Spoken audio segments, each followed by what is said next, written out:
Дали еден глумец е овластен да коментира актерски остварувања на други колеги, односно да ги коментира Оскарите како најпрестижни филмски награди во филмската индустрија? Па ако на пекар му е дозволено леп да јаде, ако на слаткар тулумба да лапа, ако на порно глумица колбас да крка, нели, на молер ако му е дозволено да си ја искречи собствената куќа, на доктор да ја прегледа собствената жена, гинеколошки преглед да ја направи, што веројатно најтешко му паѓа на својата жена гинеколог кој прави гинеколошки преглед. Но тоа нив ке ги прашаме. Зошто бе на глумец да му било забрането да коментира туѓа актерска игра? Особено ако актерите не се дипломирани глумци, туку лопови, измамници и терористи, кои под превозот на глумата доаѓаат до богатство, моќ и популарност, слично на холивудските звезди, мислам парите, славата и моќта, само публиката нели се осеќа заебано и незадоволно, не добила ништо за своите скапи, да не речам прескапи карти. Затоа јас, актерот и дипломиран глумец Сашо Тасевски, денеска ќе ги коментирам непрофесионалните глумци во Македонија, кои живеат нели како бубрек у лој, благодарение на глумата и се добитници на Оскари во сите категории, а највеќе во категоријата еби го својот народ, не му давај глава да дигне, бидејќи тој те одбрал да го парцаш.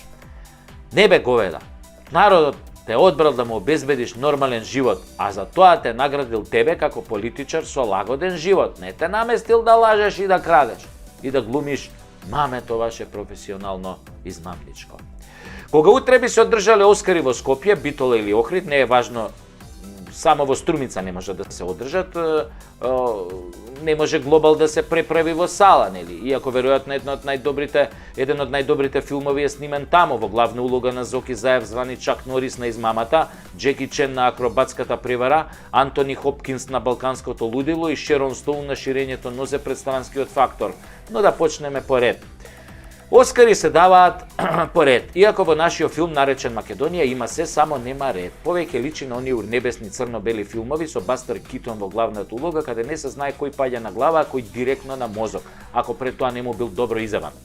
Веројатно на тие наши Оскари кои ќе бидат без врски, за разлика од нели бумамарата на Ранко, кај што награди добиваат претежно блиските, другарите, ова она, нешто како во комунизмот, а другите гледаат во излогот, пак нешто како комунизмот.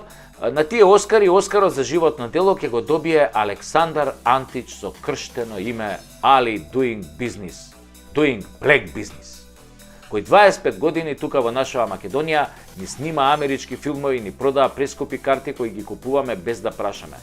Аца Антич ти е нешто као Ал Пачино или Роберт Де Ниро на македонската клептократија, кинематографија.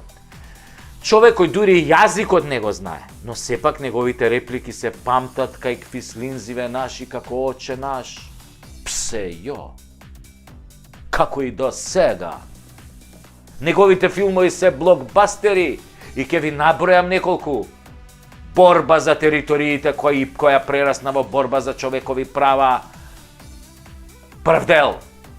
Колку права, толку евра. Потоа Соравија Forever. Соравија љубов моја, тоа е вториот дел. Соравија љубов моја, на внукот те давам цела. Тоа е трет дел. Јас уживам во качакот. Таа во наплатената струја. Ова е еротски филм, како еден вид на Пандана Емануела, што беше она блокбастерот од 70-тите, еротски филмови, значи Си седиме така, јас и мојата машина за пари, ја уживам во качакот, таа во неплатената струја, тоа е полниот наслов, и работиме 24/7, тоа е фактички фул насловот на филмот, иначе многу долг, но тоа е тоа. Но сепак, најголем филм му е под наслов Како сум ја сјебал Македонија со помош на Калето. Тоа е акција невидена, луѓе, моја трилер акција. Тоа се тие легендарни дела за кои ќе добие Оскар за животно дело. За гревовите од владењето на Дуи за овие 25 години веројатно ќе добие и нешто друго, ама тоа е работа на семоќниот Аллах. Ако ги чул, нели, оние од Тетовската болница, кога викаа. Оскар за машка главна улога сепак ќе добие, тука да се разбереме, Зоќе Муртинезер звани Ајс Вентура. 1 евро или Зок 1 евро, човекот кој својата глумачка трансформација ја направи во миг. За миг се вивна над звезденото филмско политичко небо. И стана голема звезда тамо. Порно звезда. Час бранител на името, час како најголем предавник, квислинг на паркинг, каде што се шитка се што е македонско. Намерно велам шитка. Затоа што тој збор доаѓа од албанскиот глагол шитет, кој значи продава. Значи го продава за пари, глагол кој зоќе заедно со неговите сапортинг актери или овие кажи ги епизодисти, Филипсус Венсан, Дон Джонсон Дончев, Кочо Джипси Ангелков, како и целата булјумент од Шаер и Струга на чело со Мерко, одлично го користеа за да продадат се што е македонско. Оскар за најглупа, но најрасипана улога оди кај Стефчо Пендраковски, кој си го сменил на времето името во Стево за да не звучи Стефчо, па погрешка да го шипнат на црна листа, иако он ја заслужuje многу повеќе од градоначалников. Тоа е глумецот кој во глумата се снаоѓа ко петел меѓу ноеви, ама се обидува со својата душа преварантска која му плаче за да биде филмска звезда да се фали со францускиот договор.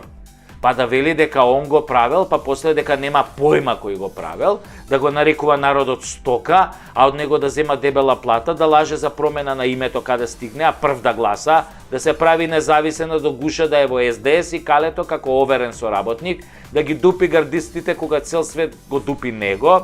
Оскар за мунгос на македонската кинематографија, иако сака да биде меркат, да не мислите дека ставаме меркатна слика, а пишуваме Стево Мунгос. За Стево сме измислиле кинематографијата и на крај нели доаѓа Таче. Таче нема да добие Оскар, затоа што не знае да глуми. Не знае да дупи, зашо го дупа, тама поважно е што не знае да глуми, затоа нема Оскар да добие. Башка е толку шлакнат што го бива само за аванта и предавства. А да, и ќе победел на избори, сега грејота е за другиве глумци да им го земеме Оскарот ако Таче веќе е предодредена победа.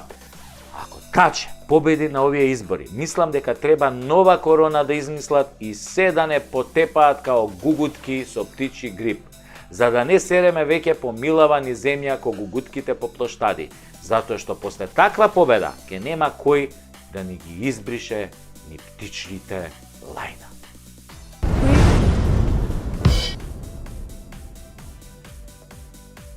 Еде прочка и помина. Вела дека само Господ простува, ама некако читајќи ја Библијата констатирав дека Дедо Боже или Аллах или Буда, кој да е, или ако сакате наречете го врховното суштество, фактички остава за после, а не простува. Така според Библијата им го нашол крајот на илјадници кои ја заебале работата. А ѓаолот кој треба нели да е на оној лошиот, некако е тенок со резултатот. Неговите се бројат на прсти. И некако кога ќе се случи лоша работа, која го погодува некој кој според јавноста се огрешил од Божјите, но од земјите закони и заповеди, истата таа јавност тоа го нарекува како карма или Божја казна. И сите го споминуваат Господ, ете Господ ќе му врати, ете гревот не се заборава, ова му е поради ова, поради она. Некако сите се повикуваат на Божјата правда, нели ако ја има воопшто во универзумот. И никој тука не го споменува ѓаволот или Сотоната или Луцифер, ако сакате, оној лошиот тип со кој нели другарувате кога правите лоши работи на штета на својот народ и државата. Намерно реков на штета на себе, затоа што не постои криминалец и предавник кој мисли дека лошите работи си ги прави на себе. О не, Боже пази, нема таков. Криминалците или се убедени дека се најпаметни, тоа се оние социопатите кои веруваат во тоа што го прават, или се сребролюбци, кои мотивирани од парите и моќта велат, а уште овој пат, не е страшно, а уште овој пат и така додека длабоко не заглават во криминал и предавство. Или во комбинација од двете состојби. И после на прочка објавуваат обично религиски извинувања од типот Господе прости ме ако сум сгрешил, убедени дека со 100 кила катран и пилешки перија на себе се перат со ладна вода, нели, од црква. Се перат ако имаш на располагање 1000 години да триеш ко ненормален и да останеш без ногти, ама во реално време да ги испереш гобнариите ти треба малку повеќе труд отколку еден пост на прочка. Некои од големите апаши битанги одат дотаму што собираат пари за црквата. Нели ви е познато оној лик, еден капиталец кој што вежбаше аритметика во еден документарец, па после со дело тие пари, нели ги подкупи судијата, па стана премиер, па останатото е нели историја. Тоа е во тие кои Господ ќе ги третира со одложено дејство. Освен ако земјината правда не ги собере како ураган топтан, па да ги отфити за сите гревови кон својот народ и држава. И за парите нормално. Дел од тие големи верници градат цркви каде што ги градуваат нели дел од своите пари украдени од својот народ, мислејќи дека така ќе си ги избришат гревовите и ќе си ја смират совеста. Што нели по времето на транзицијата си ги присвоиле фирмите, отпуштале работници, станале милионери, си ги презеле овие бизнис конекциите со странските земји што ги имала фирмата кога не биле собственици на неа. И сега мислат, после 20 години и направени 500 милиона или милиарда евра, дека сега ќе направам една убава црквича и така ќе се отфитам кон Господ, Господ ќе ми прости и совеста ќе ми се смири и ќе можам барем една ноќ да преспијам убаво и мирно. Гревот бара жртва, а жртвата не ја бираш ти, туку пак некој трет. Дали било тоа карма, Господ Аллах или случајност? Мислам, што реков сега, случајност. Да, дали знаете дека Божјата правда има и уште две имиња? Едното е случајност, а второто е поблиску до првово и се нарекува судбина. Но судбината е некаде помеѓу случајноста и Божјата правда, така да никогаш и не се знае што е што.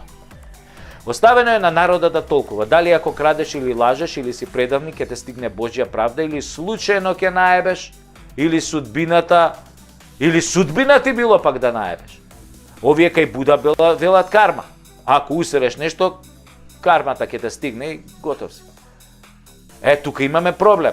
Ако кармата трга да сјебе све што, нели, е должно оваа северна вокојебина, па тоа ќе биде погром, бе. Тоа ќе биде апокалипса. Многумина уживаат овде во плодовите на предавството, многумина се обогатија поддржувајќи го предавството. Цела една елита, групација на луѓе нивни поданици. Ајде да видиме дали ова воопшто функционира. Еве ви еден глуп пример.